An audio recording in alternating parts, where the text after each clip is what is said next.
যারা ইসলামের কথা বলে, আকীদার কথা বলে, যারা আরেকজনের কবর থেকে লাশ তুলে সেই লাশে আগুন দিয়েছে, তারা ইসলামের কথা বলেছে।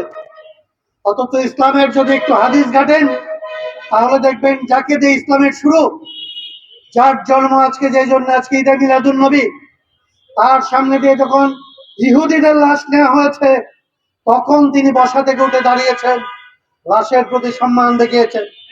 বুখারী শরীফের হাদিস, তাকে জিজ্ঞেস করা হয়েছে, তাকে বলা হয়েছে, হুজুর ইনি তো মুসলমান নন, উনি তো ইহুদি, ওনার লাশ নেওয়া হচ্ছে, আপনি উঠে দাঁড়াচ্ছেন কেন?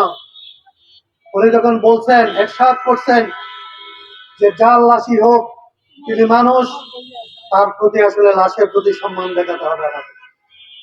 আপনারা পরিষ্কার করে জানান, এই দেশের মুসলমানরা যে দেশকে সবচেয়ে পবিত্র মনে করে, যে দেশের মাটিকে পবিত্র মনে করে, যেই দেশে গিয়ে আসলে আমরা চুমু দিতে পারলে যার মাজার শরীফে আমরা মনে করি যে আমাদের সারা জীবনের পাপ স্খলন হয়ে যাবে, সেই দেশে আবু জাহেলের কবর আছে না?